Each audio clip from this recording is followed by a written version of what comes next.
বিক্রি করতে, আপনি তারপর আবার আপনার পুলিশ এবং আপনার ক্যাডার বাহিনীকে তাদেরকে এখান থেকে উঠিয়ে দেবেন, তাদের কাছ থেকে চাঁদাবাজি করবেন। অলরেডি যারা সর্বশান্ত, যারা শহরে এসেছে, তাদের উপর আপনি আবারও জুলুম করবেন।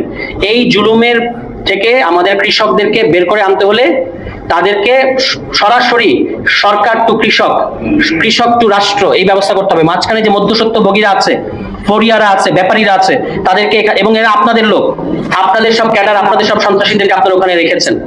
এইটাকে বাদ দিতে পারলে তাহলে কৃষক সরাসরি লাভবান হবে, এরকম আমাদের কাছে মনে হয়। এবং এখন কৃষকদেরকে আপনারা তালিকা করেন, কৃষি কার্ডের ফুটানি বাদ দিয়ে তালিকা করে এই ক্ষতিগ্রস্ত কৃষকদেরকে আপনারা আর্থিক সহযোগিতা করেন, যে তাদের ঋণগুলো আপনাদেরকে পরিশোধ করতে হবে, সরকারকে করতে হবে এই কাজ। সবাই ভালো থাকবেন, আসসালামু আলাইকুম।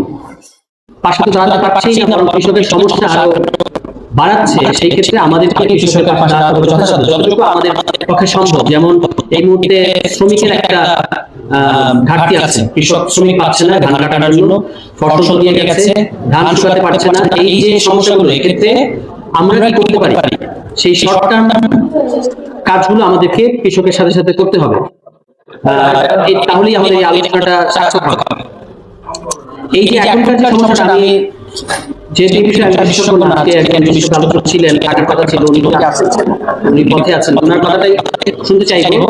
আমরা যতটুকু রাজনীতি সচেতন মানুষ হিসেবে যতটুকু বুঝলাম, বা প্রতি বছরই এই সমস্যাগুলো ঘুরে ফিরে আসে, এবার সংকটটা ঘনীভূত হয়েছে দুটো কারণে। একটার পেছনে সরকার দায়ী, দ্বিতীয়টা অবশ্যই প্রাকৃতিক। কিন্তু প্রাকৃতিক ঘটনার পরের যে পদক্ষেপগুলো, সেগুলো করতে না পারার জন্য আসলে সরকার দায়ী। সেটা কি আমি এই সামান্য বলেই আমি শেষ করবো। এক নম্বর হচ্ছে, আপনারা দেখবেন যে বিএনপি সরকারের নির্বাচনী প্রতিশ্রুতির মধ্যে তারা বলেছেন যে কৃষকের ন্যায্য মূল্য দেবেন, ফসলের ন্যায্য মূল্য তারা নিশ্চিত করবেন।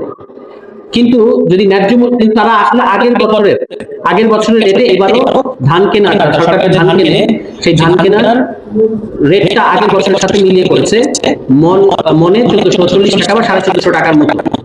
যদিও বাস্তবে কৃষকরা পাচ্ছে আসলে 500 টাকা পাচ্ছিল, এখন এই ধান ডুবে যাওয়ার কারণে 300 টাকা বেশি মনে পাচ্ছে না। অর্থাৎ ন্যায্য মূল্য হতো যদি আপনি, এই যে এবার ডিজেলের দাম বাড়লো, সেচের দাম বাড়ছে, শ্রমিক এখন সারাদিনে শ্রমিককে 1000-1200 থেকে 1500 টাকা দিতে হচ্ছে। ডিজেলের দাম বেড়েছে, সারের দাম বেড়েছে, সেচের দাম বেড়েছে, আপনার শ্রমিকের মূল্য বেড়েছে। কিন্তু আপনি ন্যায্য মূল্যের নামে আগের মূল্যটা দেওয়ার কারণে কৃষক কিন্তু উৎপাদন খরচটাই উঠাতে পারছে না। অন টপ অফ দ্যাট, এই এখনকার অতিবৃষ্টির কারণে সরকার যে দাম ঠিক করেছে তার চেয়েও কম দামে, অনেক কম দামে আসলে বিক্রি হচ্ছে, মানে 300-400-500 টাকা। মানে কৃষক কোনো মতে ধানটা বিক্রি করে দিতে পারলেই একরকম রক্ষা পাচ্ছে, এরকম একটা জায়গায় চলে গেছে। ফলে তারা নিজেদের উৎপাদন খরচ উঠেছে কিনা এটা নিয়ে আর চিন্তা করার তাদের সময়ই নেই। তারা কোনো রকম এটা বিক্রি করে দিতে পারলেই বেঁচে যাচ্ছে, কারণ না হলে তাদের আরো ভয়ঙ্কর সমস্যার মধ্যে পড়বে। ফলে এই যে ন্যায্য মূল্য নিশ্চিত করবো, এই কথা বলাটা খুব সুন্দর, কৃষি কার্ড দেবো, এটা নিয়ে ভোটানি করা খুব সুন্দর, মানে খুব চটকদার মনে হয়। কিন্তু কৃষক যখন জেনুইন সমস্যায় পড়েছে, তখন কিন্তু এই কৃষি কার্ড কোনো ধরনের সহযোগিতা বা কোনো ধরনের কাজে কৃষকরা আসছে না। আপনি তলিয়ে যাচ্ছে ধান, তারা শুকাতে পারছে না, কৃষক ঋণে জর্জরিত হচ্ছে, কিন্তু আপনি এদিকে কৃষি কার্ড নিয়ে টিকটকার কৃষককে কৃষি কার্ড দিচ্ছে। এটার কোনো মানে আছে? এর কোনো কাজে আসছে? কোনো হেল্প করতে পারছে কৃষককে? কোনো হেল্প করতে পারছে না। দ্বিতীয় যে সমস্যাটা হলো, এবার অতিবৃষ্টির কারণে এই সিজনে অতিবৃষ্টি হবে, এটা মোটামুটি বাংলাদেশে প্রতি বছরই হয়, কিন্তু সরকারের কোনো আগাম এই ক্ষেত্রে কোনো ব্যবস্থা নেয় না যে এখান থেকে আমি কিভাবে কৃষককে উদ্ধার করবো বা রক্ষা করবো। এবং এর পরবর্তীতে সরকার যেহেতু ধান কেনে, সরকার আসলে ধান কম কেনে, সরকার চাল কেনে বেশি। কিন্তু চাল কিনলে এটা থেকে কিন্তু কৃষকের লাভ হয় না। সরকার চাল কেনে ওই ডিলারদের কাছ থেকে, এবং এই সম্পর্কে কৃষকের রেসপন্স আমরা খুব একটা পাই না। আমরা যারা এই সম্পর্কে চিন্তা করি, গবেষণা করি, পড়াশোনা করি, আমাদের এই বিষয়ে কথা বলা উচিত। এবং যারা নেতৃবৃন্দ আছেন এখানে, তাদের কথা বলা উচিত। আমি বাংলাদেশের সব নেতৃবৃন্দকে আহ্বান জানাই যে কৃষক দিনের পর দিন আসলে খারাপ অবস্থায় যাচ্ছে, এবং তাদের কষ্ট দুঃখ, কৃষিটা আমাদের যত পেশা আছে সব পেশার মধ্যে কৃষি হলো সবচেয়ে কষ্টকর পেশা। পৃথিবীর বিভিন্ন জায়গায়, বিভিন্ন দেশে মানুষ কৃষি ছেড়ে শহরে চলে আসছে। আমাদের দেশের মানুষ যদি কৃষি ছেড়ে চলে আসে, আমার খাদ্য নিরাপত্তা কি নিশ্চিত করা সম্ভব হবে? সম্ভব হবে না। কাজে আমাদের দায়বদ্ধতা আছে, দেশের মানুষের দায়বদ্ধতা আছে, যারা রাজনৈতিক নেতৃবৃন্দ আছেন তাদের দায়বদ্ধতা আছে, একাডেমিশিয়া যাদের আছে, আপনারা যারা আছেন তাদের সবাই দায়বদ্ধতা আছে। সামনে বাজেট, আমি মনে করি যে মোট বাজেটের কমপক্ষে 10% হিস্সা কৃষি খাতে নিয়োজিত হওয়া উচিত। এবং আমাদের যে ভর্তুকি, শোনেন, ভর্তুকির একটা হিসেব আছে আন্তর্জাতিকভাবে।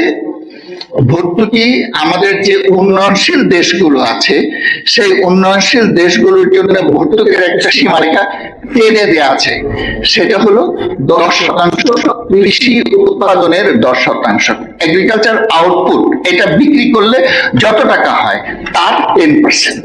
এবং সেটা যদি দিতে হয় কমপক্ষে 40,000 কোটি টাকা আমাদের ভর্তুকি খাতে দেওয়া উচিত।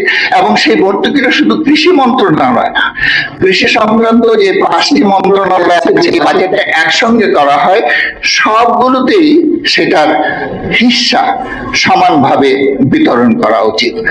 আরেকটি বিষয় আমি আপনাদেরকে বলি যে দেখেন, এই যে সব সময় আমরা বলি যে কৃষক ন্যায্য দাম পায় না, এবং এর জন্য আমরা দীর্ঘদিন ধরে বলে আসছি যে একটা price commission, agriculture price commission গঠন করা কথা, আমাদের জাতীয় কৃষি নীতিতে এগ্রিকালচার প্রাইস কমিশন গঠন করার কথা বলা আছে, কিন্তু আজ পর্যন্ত সেটা করা হয়নি। একটা প্রতিযোগিতা কমিশন গঠন করা হয়েছে, যেটার আসলে আমরা তারা কি কাজ করে এবং তার প্রভাব বাংলাদেশের বাজারে কি আমরা কোনোদিন অনুভব করতে পারি না। কাজে এইসব না, একটা কৃষি মূল্য কমিশন গঠন করা দরকার, যেটা ভারত, পাকিস্তান সহ সমসাময়িক সব দেশগুলোতে সেটা আছে। কাজে এটা বোধহয় করা দরকার। আমি আশা করি যে আমার যে মোদ্দা কথা সেটা হলো যে আমাদেরকে খুবই সচেতন ভাবে কৃষি নীতিটা প্রণয়ন করা দরকার, এবং সামনে একটা কৃষি কমিশন গঠন করা দরকার, কৃষি রিভিউ কমিশন গঠন করা দরকার, এবং যে সমস্যাগুলো আমরা দেখছি তার একটা স্পষ্ট মূল্যায়ন করে সুপারিশ প্রণয়ন করা দরকার। আপনাদেরকে